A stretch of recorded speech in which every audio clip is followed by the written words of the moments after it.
வல்லமை உள்ள தலைமை மலினமாகி போகுமானால் அந்த இயக்கம் தன்னுடைய உயிர்த்தன்மையை இழந்துவிடும். அந்த வல்லமை உள்ள தலைமையை இன்றைக்கு அண்ணன் ஸ்டாலின் உதயநிதியின் தோளில் திணித்திருக்கிறார். தந்தை பெரியாரின் காலத்திலிருந்து திராவிட இயக்கத்தை வாசித்து வருகிற ஒரு மாணவனாக உங்களிடம் நான் பதிவு செய்கிறேன். பெரியார் காலத்தில் நடக்கவில்லை, அண்ணாவின் காலத்தில் நடக்கவில்லை, கலைஞர் காலத்தில் நடக்கவில்லை, அண்ணன் ஸ்டாலின் காலத்தில் நடக்கவில்லை. இன்றைக்கு தம்பி உதயநிதி ஸ்டாலின் தமிழகம் முழுவதும் 250 பாசறை கூட்டங்களை இன்றைக்கு நடத்தி காட்டியிருக்கிறார்.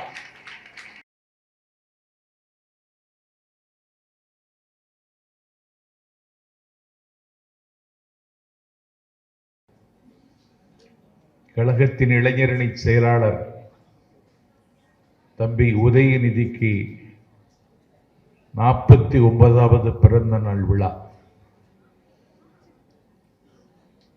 ஒரு இயக்கத்தை அண்ணன் ஜெகத் அவர்கள் சொன்னதைப் போல அடுத்த தலைமுறைக்கு கடத்துகின்ற ஒரு வரலாற்று கடமைக்கு தலைமை தாங்கி இருக்கிற தம்பிக்கு பிறந்த நாள் விழா. எட்டயபுரத்தில் பாரதி விழாவில் கலந்து கொள்வதற்கு நான் சென்றிருந்தேன். பாரதி விழா நடைபெறுகிற எட்டயபுரம் பாரதி மணிமண்டபத்தினுடைய வாயில் காப்பாளர் மயில்வாகனிடத்தில் என்னுடைய பெயரை சொல்லிக்கொண்டு நான் அரங்கத்திற்குள் நுழைந்தேன். அரை மணி நேரத்திற்கு முன்பாக எட்டயபுரம் சென்று ஒரு திருவல்லிக்கேணி திண்டு தீர்த்துவிட்ட தமிழ் கரும்பு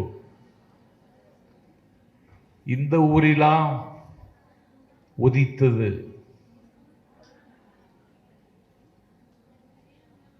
ஒரு விடுதலை கிடைப்பதற்கு முன்னாலேயே ஆனந்த சுதந்திரம் அடைந்து விட்டோம் என்று பள்ளுப்பாடியவன் இங்கேயா பிறந்தான்? ஒரு நூற்றாண்டு கால சோம்பலை முறித்த பாரதி பிறந்த மண்ணில் நான் வலம் வந்த பொழுது ஒரு வட்டமான பாறை, கழுத்தில் மாலையோடும் கண்களில் கனவுகளோடும் திருமணம் செய்து கொண்ட தம்பதிகள் தொட்டு கும்பிடுகிற காட்சியை நான் பார்த்தேன். எட்டயபுரம் பாரதி மணிமண்டபத்தினுடைய வாயில் காப்பாளர் வணக்கத்திற்குரிய பெரியவர் மயில்வாகனிடத்தில் கேட்டேன், இந்த வட்டமான பாறையை மனம் செய்து கொண்ட மக்கள் தொட்டு கும்பிடுகிறார்களே, இதனுடைய தாற்பயம் என்னவென்று கேட்டேன். அவர் சொன்னார், இந்த வட்டமான பாறையை தொட்டு தூக்கி தோளில் வைத்துக் கொள்ளுகிறவர்களுக்குத்தான் இந்த வட்டாரத்தில் அந்த நாளில் பெண் கொடுத்தார்கள். பிறகு என்ன ஆயிற்று என்று கேட்டேன். அந்த வட்டமான பாறையை தொட்டு தூக்கி தோளில் வைக்கிற வலிமையை இளைஞர்கள் காலத்தால் இழந்து விட்டதற்கு பிறகு வட்டமான பாறையை உருட்டி விட்டால் போதும் பெண் கொடுக்கலாம் என்று தளர்த்தினார்கள். பிறகு என்ன ஆயிற்று என்று கேட்டேன்.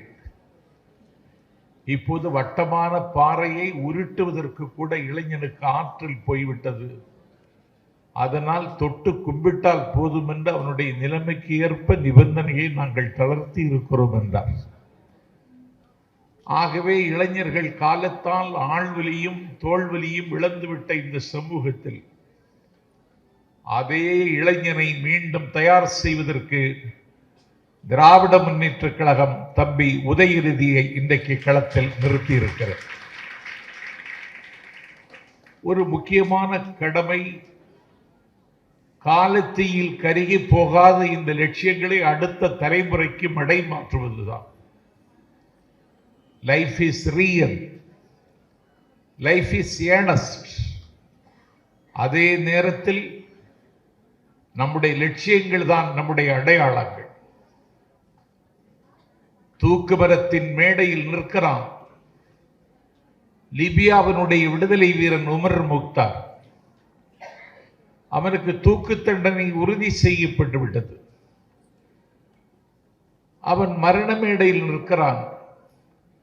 ஒரு மரண தண்டனை கைதியிடத்தில் வழக்கமாக கேட்பது, வாட்ஸ் யுவர் லாஸ்ட் டிசைர், உன்னுடைய கடைசி ஆசை என்ன என்று உமர் முக்தார் இடத்தில் கேட்டார்கள். உமர் முக்தார் சொன்னார், நான் வழக்கமாக ஓதுகிற என்னுடைய திருமறை திருக்குர்ஆனை தாருங்கள், நான் அதை ஓதிவிட்டு சாகிறேன் என்றார். அவர் ஓதுகிற திருக்குர்ஆன் மரண மேடையில் அவர் கையில் கொடுக்கப்பட்டது. அவர் விரித்து படிக்க எத்தனித்தார். கண் பார்வை மங்கி இருந்த நிலையில் அவரால் படிக்க முடியவில்லை. என்னுடைய கண்ணாடியை தாருங்கள் என்று கேட்டார். நான் கல்லூரி மாணவனாக இருந்த பொழுது பார்த்த படம் உமர் முக்தார். அவர் மரண மேடையில் நின்று கண்ணாடியை தாருங்கள் என்று கேட்கிற பொழுது அவருடைய பேரன் அந்த கண்ணாடியை எடுத்துக்கொண்டு மரண மேடை நோக்கி ஓடி வருவான். அப்பொழுது உமர் முக்தார் சொல்லுவார், we will never surrender, we will either win or die, we have the next generation to fight, the generation after next. ஆகவே என்னுடைய தலைமுறையை, அடுத்த தலைமுறைக்கு என்னுடைய லட்சியத்தை கடத்துவதற்கு கண்ணாடி எடுத்துக்கொண்டு வருகிறான் எங்கள் தம்பி உதயநிதி என்கிற பெருமிதத்தோடு அவருடைய பிறந்த நாளை நாங்கள் உற்சாகத்தோடும் உத்வேகத்தோடும் கொண்டாடுகிறோம். சுயமரியாதை இயக்கம் தன்னுடைய 100ஆண்டு விழாவையும், திராவிட முன்னேற்றக் கழகம் தன்னுடைய பவள விழாவையும் கொண்டாடி கொண்டிருக்கிற காலத்தில் தம்பி உதயநிதிக்கு விழா எடுக்கிறோம் என்றால் சும்பி போய்விடவில்லை எங்கள் தோள்கள், காம்பி போய்விடவில்லை எங்கள் லட்சியங்கள். அன்னை முலைப்பால் வீரம் இன்னும் குறையவில்லை, அண்ணா மூட்டிய அனல் இன்னும் அணையவில்லை, ஈரோட்டு வெடிமருந்து இன்னும் தீரவில்லை, அதை எடுத்து செல்லுவதற்கு உதயநிதி இருக்கிறான் என்கிற நம்பிக்கையை பதிவு செய்வதற்கு தம்பிக்கு நாங்கள் விழா எடுத்துக் கொண்டிருக்கிறோம். Policy sector and power sector, நானெல்லாம் பவர் செக்டர் பக்கம் வரவே முடியாது, விருப்பமும் இல்லை. ஆனால் பாலிசி செக்டரிலும் அழுத்தமாக கால் ஊன்றி, பவர் செக்டரிலும் அழுத்தமாக கால் ஊன்றி, ஒரே நேரத்தில் தலைவர் கலைஞரை போல, தளபதியை போல படை நடத்துகிற பாங்கினை தம்பி உதயநிதி இயல்பாகவே பெற்றிருக்கிறார். உலக வரலாற்றில் திராவிட இயக்கம் 100ஆண்டு விழாவை காணுகிறது. உலக வரலாற்றில் பல இயக்கங்கள் காணாமல் போய்விட்டன, வல்லமையுள்ள தலைமை இல்லாத காரணத்தினால். வல்லமையுள்ள தலைமை மலினமாகி போகுமானால் அந்த இயக்கம் தன்னுடைய உயிர்த்தன்மையை இழந்துவிடும். ஆகவே அதை காலம் காலமும் கட்டி நிறுத்துவதற்கு வல்லமை உள்ள தலைவர்கள் தேவைப்படுகிறார்கள். அந்த வல்லமை உள்ள தலைமையை இன்றைக்கு அண்ணன் ஸ்டாலின் உதயநிதியின் தோளில் திணித்திருக்கிறார். அவனுடைய எளிய தோளில் அவன் ஒரு பெரிய சுமையை சுமக்கிறார். ஆகவே ஆட்சி கட்சி என்ற 2 தேரையும் அவர் இழுத்து வருகிறார். அண்ணன் ஸ்டாலின் 2 லட்சம் இளைஞர்களை இளைஞரணிக்கு சேர்த்து கொண்டு வா என்றார், சேர்த்து கொடுத்தார். அண்ணன் ஸ்டாலின் ஒரு 100 சொற்பொழிவாளர்களை அடையாளம் கண்டு அண்ணன் ஜெகத் ரட்சகன் தலைமை தாங்குகிற பிரபகண்டா விங்குக்கு கொடு என்று சொன்னார். சொற்பொழிவாளர்களுக்கான பேச்சு போட்டிக்கு வாருங்கள் என்று அழைப்பு விடுத்தால் மிகுந்த பெருமிதத்தோடு சொல்லுகிறேன், மேடை தமிழுக்கு பின்னடைவும் தேக்கமும் வந்திருக்கிற காலகட்டத்தில் திராவிட முன்னேற்ற கழகத்தில் சொற்பொழிவாளர் ஆக வேண்டும் என்ற கனவோடு மனு செய்தவர்கள் மட்டும் 17,500 பேர். உலகத்தில் எந்த இயக்கத்திலும் இது நடக்காது. அந்த 17,500 பேருக்கும் மாவட்டம் தோறும் எலக்ஷன் காம்படிஷன் பேச்சு போட்டி நடத்தி மாவட்டத்தில் கொஞ்சம் பேரை தேர்ந்தெடுத்து பிறகு மண்டல அளவில் பேச்சு போட்டி நடத்தி மாவட்டத்தில் தேர்வு செய்தவர்களுக்கு அங்கே போட்டி நடத்தி மண்டலத்தில் தேர்வு பெற்றவர்களுக்கு கடைசியாக இறுதி பேச்சு போட்டியை தலைநகர் சென்னையில் வைத்து திராவிட முன்னேற்ற கழகத்திற்கு அடுத்த தலைமுறையில் இளைஞர் துடிக்கின்றார். தமிழின் நிலை எண்ணி இளைஞர் அடைகின்ற கேடுகிறார். இங்கு விளையாட வேண்டாமை ஆள வந்தார். வாழ்வின் களை நீக்குக கூவாய் கருங்குயிலே என்று கூவுவதற்கு 200 இளைஞர்களை இன்றைக்கு எங்கள் பேச்சாளர் அணிவகுப்பில் சேர்த்து தந்த கடமையை தம்பி செய்தார். தந்தை பெரியாரின் காலத்திலிருந்து திராவிட இயக்கத்தை வாசித்து வருகிற ஒரு மாணவனாக உங்களிடம் நான் பதிவு செய்கிறேன். பெரியார் காலத்தில் நடக்கவில்லை, அண்ணாவின் காலத்தில் நடக்கவில்லை, கலைஞர் காலத்தில் நடக்கவில்லை, அண்ணன் ஸ்டாலின் காலத்தில் நடக்கவில்லை. இன்றைக்கு தம்பி உதயநிதி ஸ்டாலின் தமிழகம் முழுவதும் 250 பாசறை கூட்டங்களை இன்றைக்கு நடத்தி காட்டியிருக்கிறார். ஆகவே கூடினோம் கலைந்தோம் என்று இல்லாமல் கொண்டிருக்கக்கூடிய லட்சியங்களின் மீது ஒரு மாறாத பற்றுள்ள ஒரு தலைமுறையை உருவாக்க வேண்டியது இன்றைக்கு மிக முக்கியம். ஏனென்றால் அரச பயங்கர வாதத்தினுடைய துணையோடு மதபயங்கரவாதம் தமிழ்நாட்டில் படையெடுப்பதற்கு எத்தரிக்கிறது. அதை தங்கை மதிவதனி இங்கே சுட்டிக்காட்டினார். இது மிகுந்த ஆபத்தானது. அவர்கள் அநியாயத்தின் எந்த உச்சிக்கு போவார்கள். இன்றைக்கு ஒரு நீதிபந்தத்தை அவர்கள் விலைக்கு வாங்குகிற நிலைமைக்கு ஒரு மலிவான அரசியலை நடத்துகிறார்கள். இந்தியாவினுடைய பன்முகத்தன்மையை பாடையில் வைக்க துடிக்கிறார்கள்.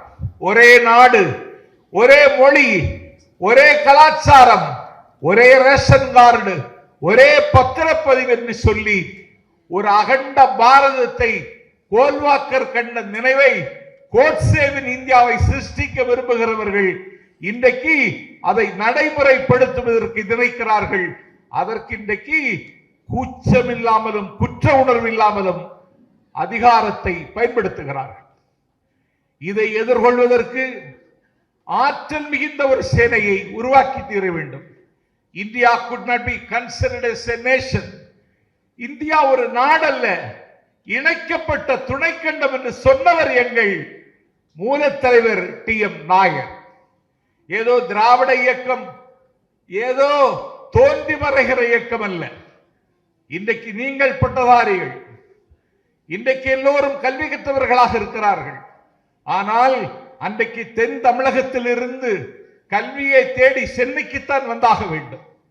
பச்சையப்ப முதலியாரே ஹோட்டலில் சென்று சாப்பிட முடியாது. சாப்பிடுவதற்கு பிராமணால் கவைக்கு போனால் சாப்பாடு கொடுக்க மாட்டான், எடுப்பு சாப்பாடு தான் அன்றைக்கு கிடைக்கும். அப்படி இருந்தது இந்த சமூகம். கல்வி தேடி தலைநகர் சென்னைக்கு தஞ்சம் வருகிற பிள்ளைகளுக்கு தங்குவதற்கு இடம் கொடுக்க வேண்டும் என்று சொல்லித்தான் அன்றைக்கு எங்கள் முதல் தலைவர் நடேச முதலியார் அன்றைக்கு தலைநகர் சென்னையில் திருவல்லிக்கேணியில் ஒரு டிராவிடியன் ஹாஸ்டல் தொடங்கினார். அந்த டிராவிடியன் ஹாஸ்டலில் அந்த மாணவர்கள் தங்கி கல்வி கற்று அவர்களுக்கு உணவும் கொடுத்து அவர்களை பாதுகாத்து பரிபாலித்தார் டாக்டர் நடேசனார். அதனுடைய பேர் டிராவிடியன் ஹாஸ்டல். இதுதான் எங்கள் வேர். ஒன்றை சொல்லுகிறேன், அந்த திராவிட ஹாஸ்டலில் படித்தவன் தான் இந்தியாவினுடைய first finance minister doctor RK Shanmugam Chettiar Dravidian ஹாஸ்டலில் படித்தவர். இந்த இயக்கத்தின் வரலாறு இன்றைக்கு இருக்கிற தலைமுறைக்கு சொல்லியாக வேண்டும். முதலமைச்சர் என்கிற தங்க மகுடத்திற்காக அல்ல. 1916 1 கோடி ரூபாய் செலவழித்தார். வெள்ளுடை வேந்தர் சர் பி.டி. தியாகராயர். அவர் அணிகின்ற வெள்ளை துணி வெளிநாட்டிலிருந்து இறக்குமதி செய்யப்பட்டது. 8 குதிரை பூட்டிய சாரட்டு வண்டியில் சென்னையில் அவர் பவனி வருவார். அன்றைக்கு தமிழ்நாட்டில் மிகப்பெரிய தனவந்தர் அவர்தான். 1 கோடி ரூபாய் 1916 செலவழித்து ஒரு வல்லாதிக்கத்தை வீழ்த்தி நீதி கட்சியை வெற்றி பெறச் செய்வதற்கு 1 கோடி ரூபாய் செலவழித்தார். இன்றைக்கு அது 2 லட்சம் கோடிக்கு சமம். 1 கோடி ரூபாய் செலவழித்து நீதி கட்சியை வெற்றி பெற வைத்ததற்கு பிறகு British governor Lord Willingdon, Mister Sir P T. Thyagarayar அவர்களே, தமிழ்நாட்டினுடைய முதலமைச்சர் என்கிற தங்க மகுடத்தை தரிக்க வாருங்கள் என்று சர் பி.டி. தியாகராயருக்கு தங்க தாம்பாளல் வைத்து அழைப்பு கொடுத்த பொழுது ஜவஹர்லால் நேருவின் சீடர்களும் என்னையும் என்னுடைய சகா டி.எம். நாயரையும் இழித்தும் பழித்தும் பேசுகிற இந்த காலகட்டத்தில் இந்த முதலமைச்சர் என்கிற தங்க மகுடத்தை நான் ஏற்க விரும்பவில்லை என்று தன்னை தேடி வந்த தங்க மகுடத்தை வேண்டாம் என்று சொன்ன தலைவர்கள் எங்கள் மூல தலைவர்கள். ஆசாபாசத்திற்கும் ஆசைக்குமான இயக்கமல்ல இது. இது 1000 காலத்து பயிர். உலகத்திலே மொழிக்காக போரிட்டவர்கள் நாம். ஒரு பண்பாட்டு அடையாளத்தை மீட்டெடுப்பதற்காக ஒரு இயக்கம் கண்டவர்கள் நாம். திராவிட இயக்கம் வருவதற்கு முன்னால் கற்புக்கரசி யார் என்று கேட்டால் பாஞ்சாலி என்றுதான் சொன்னார்கள். திராவிட இயக்கம் வந்ததற்கு பிறகுதான் கற்புக்கரசி யார் என்று கேட்டால் கண்ணகி என்று வழிமொழிந்தார்கள். திராவிட இயக்கம் வருவதற்கு முன்னால் வீரர்கள் யார் என்று கேட்டால் அர்ஜுனனைத்தான் சொன்னார்கள். திராவிட இயக்கம் வந்ததற்கு பிறகுதான் வானமண்டலத்தில் மின்னும் நட்சத்திரங்களை கூட வில்லால் வீழ்த்துகிற வல்லாளன் வல்வில் லோரியை சொன்னார்கள். திராவிட இயக்கம் வருவதற்கு முன்னால் கொடைவள்ளல் யார் என்று கேட்டால் கர்ணனைத்தான் சொன்னார்கள். திராவிட இயக்கம் வந்ததற்கு பிறகுதான் கொடைவள்ளல் யார் என்று கேட்டால் கடையேழு வள்ளல்களை சொன்னார்கள்.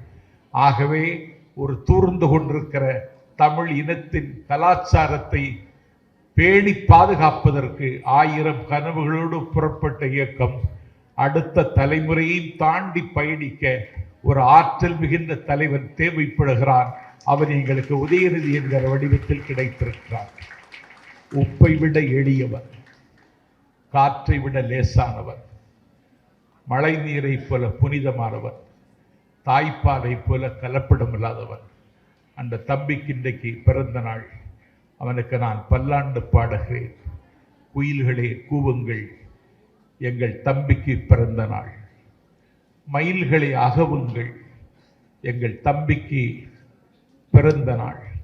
ஓடும் மேகங்களை உறக்கச் சொல்லுங்கள், எங்கள் தம்பிக்கு பிறந்த நாள்.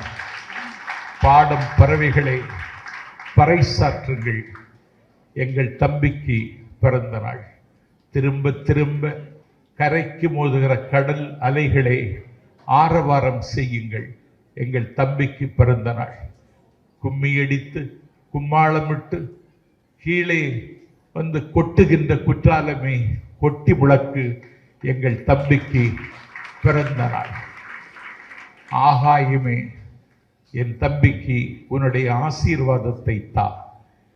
உலகத்தில் வானத்தில் எத்தனை நட்சத்திரங்கள் இருக்கிறதோ அத்தனை நட்சத்திரங்களின் வயது வரை என் தம்பியும் வாழ வேண்டும், இந்த மண்ணை ஆள வேண்டும் என்று கேட்டு 1/2 மணி நேரம்தான் பேசுவதற்கு அமைச்சர் சொன்னார். நான் தாண்டி பேசினால் இனிமேல் அழைக்க மாட்டாரோ என்ற பயத்தில் விடைபெறுகிறேன். நன்றி, வணக்கம்.